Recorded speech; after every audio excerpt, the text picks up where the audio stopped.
Zdravo svima, danas ćemo raditi jedan tutorial, to nije tutorial već objašnjenje zašto je laptop skuplji od klasičnog desktop računara. Pa da idemo odmah, ja sam naveo primjer, ovo je Dellov laptop i ovo je jedna obična konfiguracija sastavljena. I imamo tu, da krenemo od početka, krenemo od procesora. Znači vidimo da je ovdje Intelov procesor i5 sa 2 jezgra. Znači to je procesor kod laptopa. Vidimo procesor kod računara. Vidimo da imamo procesor i5 isto na 3.2, znači još i brži i bolji procesor.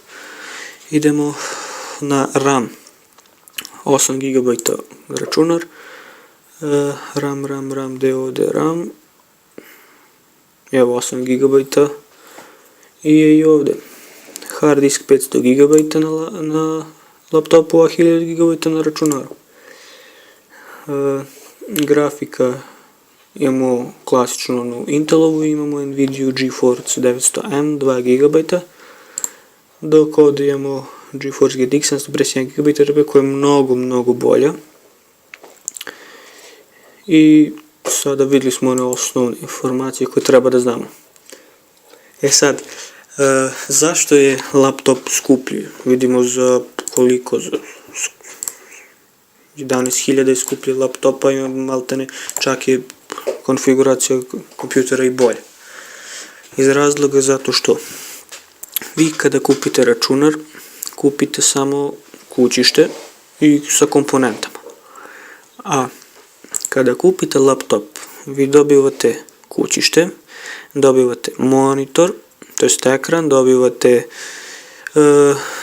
dobijate to jest tastaturu, touchpad, to jest dobijate i miša. Znači vi već sve faktički dobijate i zvučnike naravno i vi ste već odmah spremni za rad. Znači, a i opet s druge strane, ja opet mislim da je konfiguracija mnogo bolja, ovako uzeti konfiguraciju, ali vi opet kada morate da sastavite računar, kompletan ceo računar, vi dokupite monitor, dokupite tastaturu, dokupite miševe, zvučnike, sve dok vi iskupujete, vama veliki računar izađe mnogo skuplje. Ali, sada, realno gledano, laptop ima cenu od 68.000, ovo je konkretno, ovo je cenu od 57.000. Vidimo da je laptop ovdje skuplji. Ali, to nam ništa ne govori, zato što mi ako skupimo novac i kupimo monitor, tastaturu, miš, zvučnike i sve dok iskupujemo, ovo je u stvari računar izađe mnogo skuplje. Tako da, ko kaže da je laptop skuplji može da jede G. Zašto? Pa mislim zato što jednostavno jede G. Mislim laptop, jeftinije uzeti laptop.